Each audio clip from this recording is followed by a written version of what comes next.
ಒಂದು ಸಾಂಪ್ರದಾಯಿಕವಾದ ಆರೋಗ್ಯಕರವಾದ ತುಂಬ ವರ್ಷಗಳಿಂದ ಎಲ್ಲರೂ ಮಾಡ್ಕೊಂಡು ಬರ್ತಾ ಇರೋವಂಥ ತಿಂಡಿ ಬೇಳೆ ನುಚ್ಚಿನುಂಡೆ. ನಮಸ್ಕಾರ ಎಲ್ರಿಗೂ. ಒಂದು ಚಿಕ್ಕ ಬದಲಾವಣೆಯಿಂದ ಇದನ್ನು ಈಸಿಯಾಗಿ ಕ್ವಿಕ್ಕಾಗಿ ಮಾಡೋದು ಹೇಗೆ ಅಂತ ತೋರಿಸ್ತಿದ್ದೀನಿ. ಅದಕ್ಕೆ 250 ml ಕಪ್ಪಲ್ಲಿ ಒಂದು 3/4 ಕಪ್ಪು ಕಡಲೆಬೇಳೆ, 1/3 ಕಪ್ಪು ತೊಗರಿಬೇಳೆನ ರಾತ್ರಿ ಎಲ್ಲ ಚೆನ್ನಾಗಿ ನೆನೆಸಿ ಬೆಳಗ್ಗೆ ತೊಳೆದು ನೀರೆಲ್ಲ ಬಗ್ಸಿ ಈ ಥರ ಮಿಕ್ಸಿ ಜಾರ್ಗೆ ಹಾಕ್ಕೊಂಡು ನೀರಿಲ್ದೇ ತರಿಯಾಗಿ ರುಬ್ಬಿ ಒಂದು ತಟ್ಟೆಗೆ ಹಾಕ್ಕೊಳ್ಳಿ.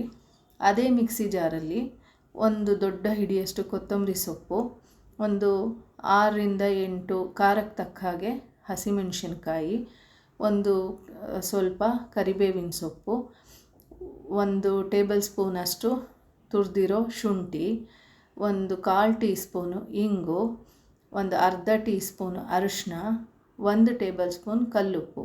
ಇದನ್ನು ಹಾಕಿ ನೀರಿಲ್ಲದೆ ರುಬ್ಬಿಟ್ಟು ಇದನ್ನು ಕೂಡ ನಾವು ಈಗಾಗಲೇ ರುಬ್ಕೊಂಡಿದ್ದೀವಲ್ಲ ಬೇಳೆ, ಅದಕ್ಕೆ ಜೊತೆ ಸೇರಿಸಿ ಬೆರೆಸೋದು.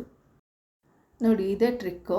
ರಾತ್ರಿ ಬೇಳೆ ನೆನೆ ಹಾಕಿದಾಗ ಕರಿಬೇವಿನ ಸೊಪ್ಪು, ಕೊತ್ತಂಬರಿ ಸೊಪ್ಪು, ಕಾಯಿ ತುರಿ ಇಂಥದ್ದೆಲ್ಲ ಏನಿದೆ ಎಲ್ಲ ಒಂದು ಕಡೆ ಸೇರಿಸಿ ಇಟ್ಕೊಂಡು ಫ್ರಿಡ್ಜ್ನಲ್ಲಿ ಬೆಳಗ್ಗೆ ಎದ್ದು ಎರಡನ್ನೂ ರುಬ್ಬೋದು, ಬೆರೆಸೋದು, ಹಬೆಯಲ್ಲಿ ಬೇಯಿಸೋದು, ರೆಡಿಯಾಗೋಗುತ್ತೆ. ಸೊ ಮಾಡಿ ನೋಡಿ. ಇದಕ್ಕೆ ಈಗ 1 ಕಪ್ನಷ್ಟು ತೆಂಗಿನಕಾಯಿ ತುರಿ ಹಾಕ್ತಾಯಿದ್ದೀನಿ. ಇಷ್ಟು ಹಾಕಿದ್ರೆ ತುಂಬ ಚೆನ್ನಾಗಿರುತ್ತೆ ರುಚಿ. ಕಡಿಮೆ ಬೇಕಾದರೂ ಹಾಕ್ಬೋದು. ಹಾಕಿ ಚೆನ್ನಾಗಿ ಕಲಸಿ ಹಗುರವಾದ ಕೈಯಲ್ಲಿ ಈ ಥರ ಶೇಪ್ ಮಾಡಬೇಕು. ತುಂಬ ಒತ್ತಿ ಮಾಡಬಾರ್ದು.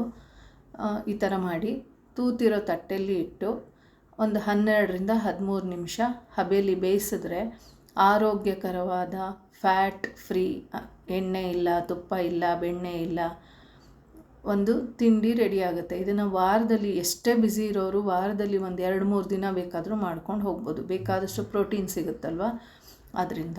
ನೋಡಿ, ಈಗ 13 ನಿಮಿಷ ಆಯಿತು. ಚೆನ್ನಾಗಿ ಬೆಂದಿದೆ. ತುಂಬ ಚೆನ್ನಾಗಿ ಘಮ್ಮಂತ ಮನೆಯೆಲ್ಲ ವಾಸನೆ ಬರ್ತಾಯಿದೆ. ನೋಡಿ, ತುಂಬ ಚೆನ್ನಾಗಾಗಿದೆ. ಇದಕ್ಕೆ ನಾನು ಬೇರೆ ಬೇರೆ ತರಕಾರಿ ಹಾಕಿ ಮಾಡಿರೋದೆಲ್ಲ ನಂದು ರೆಸಿಪಿ ಇದೆ ಬ್ಲಾಗಲ್ಲಿ, ಲಿಂಕ್ ಕೊಟ್ಟಿರ್ತೀನಿ, ನೋಡ್ಕೊಳ್ಳಿ. Thank you all. Thanks for watching.